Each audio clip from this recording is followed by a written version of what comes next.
साथियों नमस्कार। आज का जो प्रसंग है वो करंट अफेयर्स के ऊपर है। मतलब जो वर्तमान समय में सामयिक घटनाएं चल रही हैं उसी के ऊपर आज विवेचन है।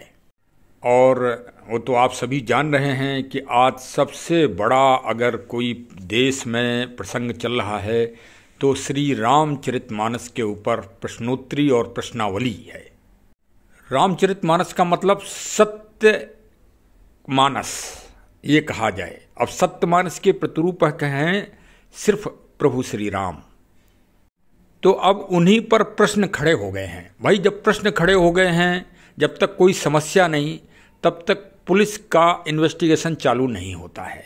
ये तो सभी लोग जानते हैं कि जब कोई घटना घटती है तब पुलिस की जांच प्रक्रिया चालू होती है। तो अब मैं कोई पुलिस विभाग में तो नहीं हूँ, मैं तो रिटायर्ड पुलिस वाला हूँ।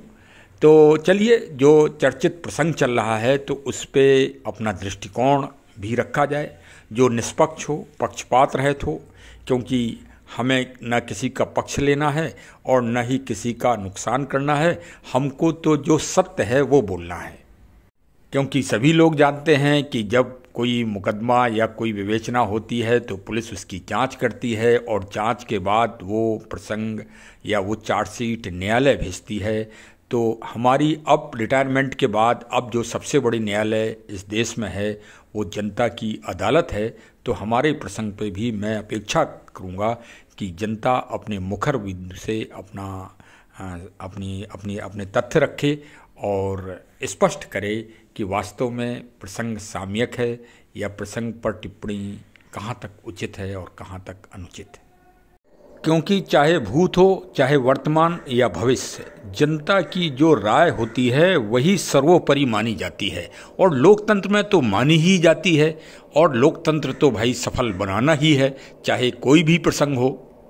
देखिए, जो सबसे चर्चित चौपाई वर्तमान समय में चल रही है वो सुंदरकांड के आखिरी दोहे की 6वीं चौपाई है, ढोल गंवार शूद्र पशु आदि आदि।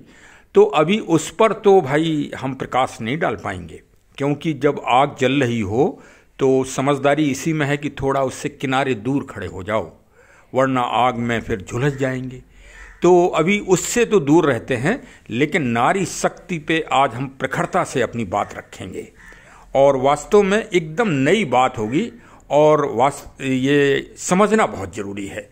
और जो पक्ष और विपक्ष के लोग हैं वो इस बात को शामिल करें और इस पे गहनता से मंथन करें। कौन सा मंथन? वही समुद्र मंथन। वो समुद्र मंथन उस समय देवताओं और असुरों में हुआ हो या ना हुआ हो, लेकिन प्रतिदिन ये आदमी के मन में, आदमी के ब्रह्मांड में ये वो समुद्र मंथन चलता ही रहता है और उसी समुद्र मंथन से आदमी में नए विचार निकलते हैं। आज 8 अरब की आबादी है तो इस दुनिया में 8 अरब विचार चलते हैं एक साथ। और भारत का संविधान तो इस बात में खुली छूट देता ही देता है कि अपने विचारों को आप प्रखरता से रखिए। ये तो भाई अभिव्यक्ति की स्वतंत्रता ही है। तो अब एक चाकू का उपयोग है, उससे फल भी कटता है और उससे आदमी मारा भी जाता है। अपना अपना दृष्टिकोण है। तो आज हम विशेषकर नारी महिला सशक्तिकरण पर ही वार्ता करेंगे। ये भी बड़ा जटिल प्रश्न है। यद्यपि हम ऐसे छोटे मोटे आदमी इस पे प्रकाश डाले तो हमें बड़ा सोचना समझना पड़ रहा है, लेकिन अब है भाई, कुछ विचार आ रहे हैं तो हमने कहा रखा जाए। समुद्र मंथन उसी बात का प्रतीक है जैसे गगरी में जब छाछ को जो है मथते हैं तो फिर उसी से मक्खन निकलता है और उसी से बाद में फिर घी भी निकलता है। तो अगर घी निकालना है तो भाई छाछ को मथना तो पड़ेगा ही पड़ेगा। तो जब समस्या आई है तो उस पर दृष्टिकोण तो और विचार सभी को अपने अपने रखना पड़ेंगे, देश के हर नागरिक को रखना पड़ेंगे और यही स्वतंत्रता है। तो चलिए, आज का विषय नारी सशक्तिकरण के ऊपर ही है और वो भी श्री रामचरितमानस के सुंदरकांड का ही। आज का जो मार्मिक प्रसंग है वो माता सीता जी के ऊपर है कि माँ सीता जी जब अशोक वाटिका में बंधक के रूप में थीं और रावण अपने जो है दल बल के साथ, सहचरियों के साथ उनको पास आया था और डरवा धमका रहा था, तब और मारने दौड़ा था माता जी के ने जो उत्तर दिए थे उन पर वो खड्ग लेके चंद्रहास जिसे कहा गया है सुंदरकांड में, उसको लेकर मारने दौड़ा था। देखिए, श्री रामचरितमानस में श्री गोस्वामी तुलसीदास जी ने कितना अच्छा वर्णन किया है इसका, मैं चौपाई के माध्यम से आपको बता रहा हूँ। सीता तै मम कृति अपिमाना, कटिहूँ तब सिर कठिन कृपाना, नाह तसपत मान मम बानी, सुमुख होत नता जीवन हानि।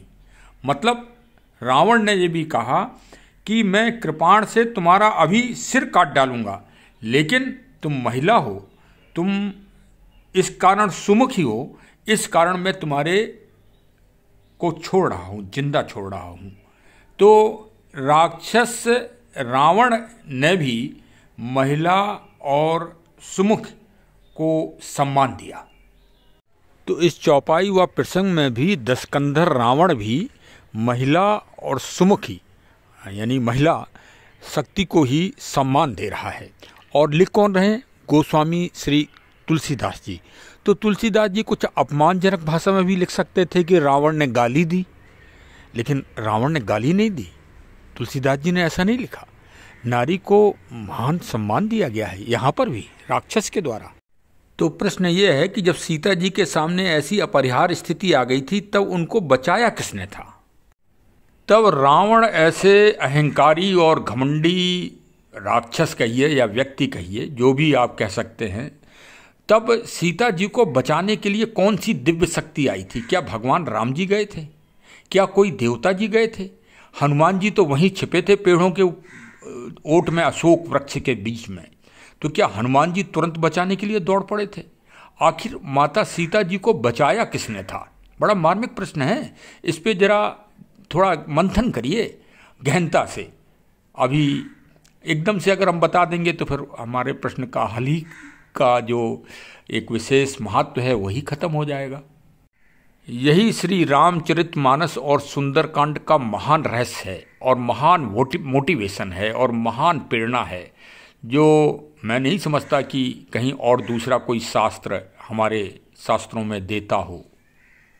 रामायण व श्री रामचरितमानस को के गुणगान हम जो मतलब एक पक्ष रखते हैं अपना, वो शायद इसी दिव्यता के कारण हमने सोचा कि हम अपना विचार रखें, क्योंकि ये प्रसंग श्री रामचरितमानस में ही है और ये महिला और नारी सशक्तिकरण का अद्भुत और अद्वितीय उदाहरण है भाई।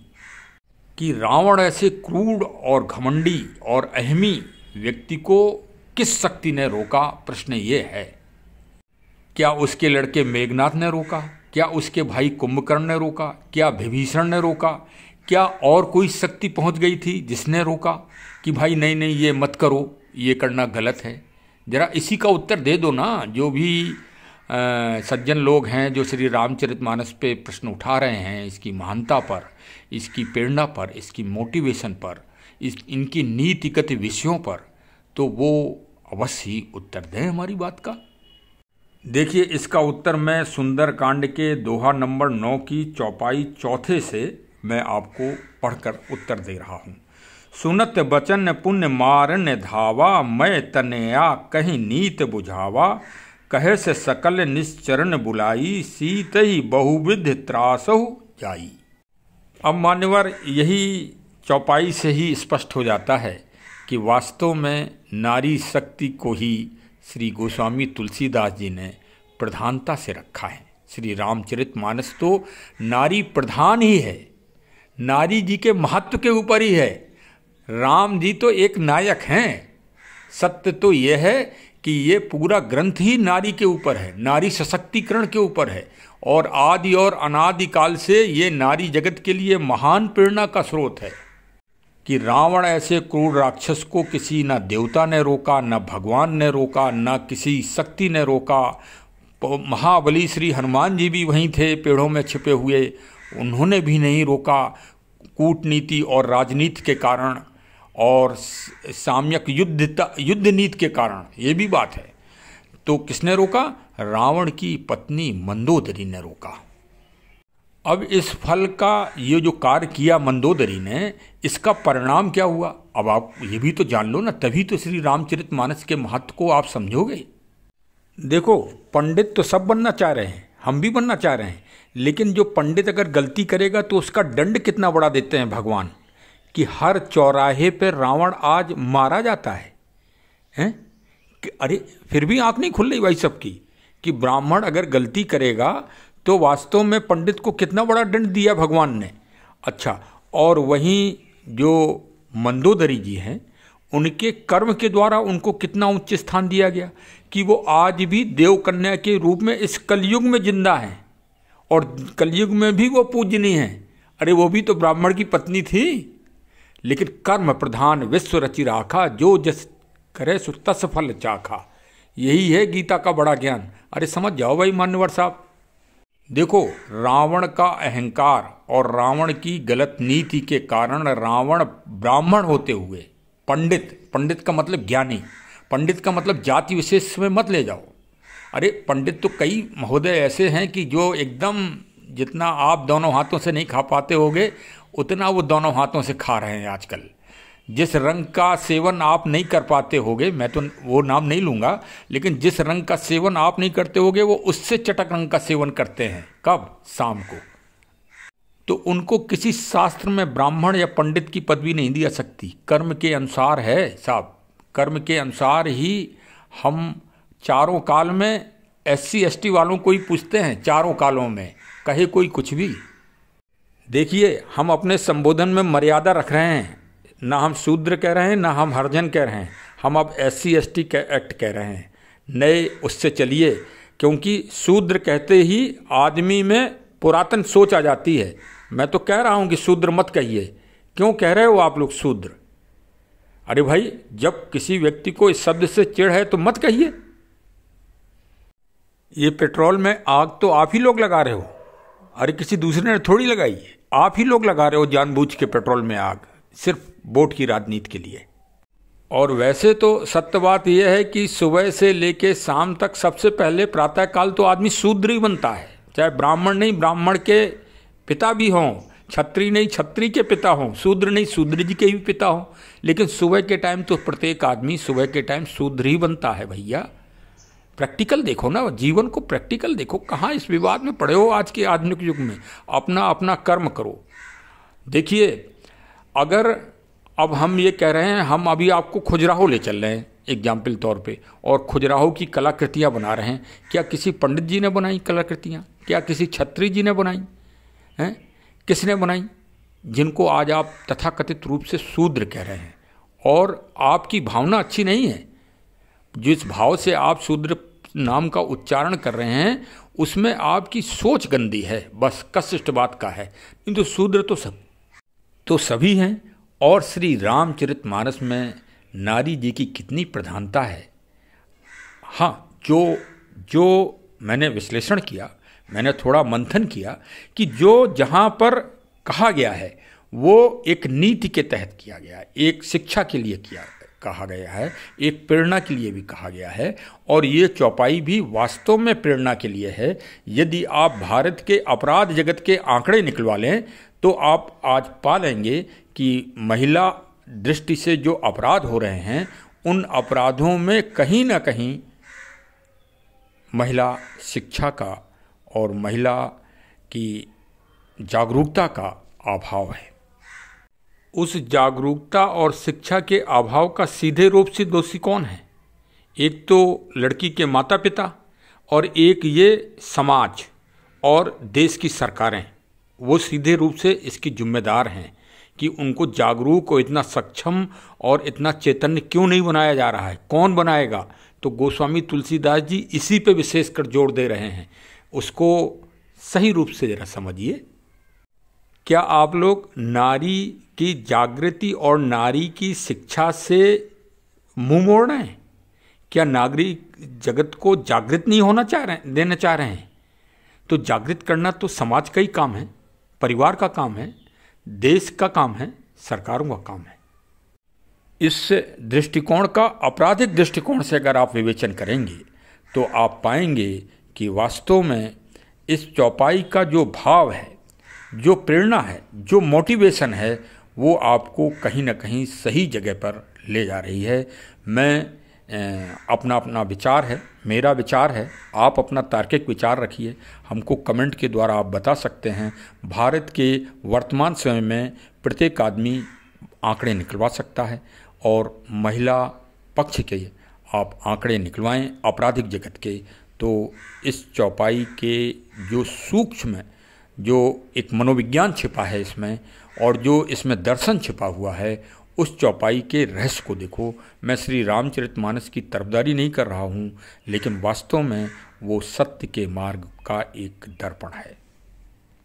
और रामायण मतलब दुनिया का सबसे प्रथम महाखंड काव्य है, और वो काव्य ही नहीं, वो भारत की एक जीवन शैली की आत्मा है।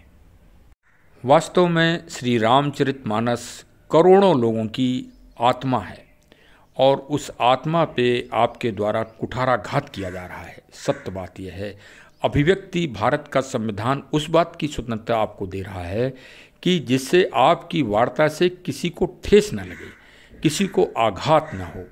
ये है स्वतंत्रता आपको। तो स्वतंत्रता का आप महोदय मान्यवर अतिक्रमण कर रहे हैं। खैर, अपनी अपनी प्रतिक्रिया अवश्य दीजिए, जिससे अगला जो ब्लॉग बनाऊँ उसमें कुछ और अच्छा दृष्टिकोण रख सकूँ। अंत में आप सभी को हमारे चैनल की तरफ से आभार, धन्यवाद कि आपने कीमती समय निकाल कर हमको सुना। लेकिन किसी भी विषय या प्रसंग पर मंथन होना जरूरी है। एक निरंकुश रूप से, तानाशाहीपूर्ण रूप से एक अपनी विचारधारा को थोपना किसी भी समाज के लिए एक अच्छा दृष्टिकोण नहीं साबित होगा। हमारे चैनल को अवश्य सब्सक्राइब करिए और फॉरवर्ड भी करिए मिलने जुलने वालों को, जिससे नई जागृति और नई चेतना का विकास जन जन में अवश्य ही हो। धन्यवाद, धन्यवाद। जय हिंद, जय हिंद, जय हिंद।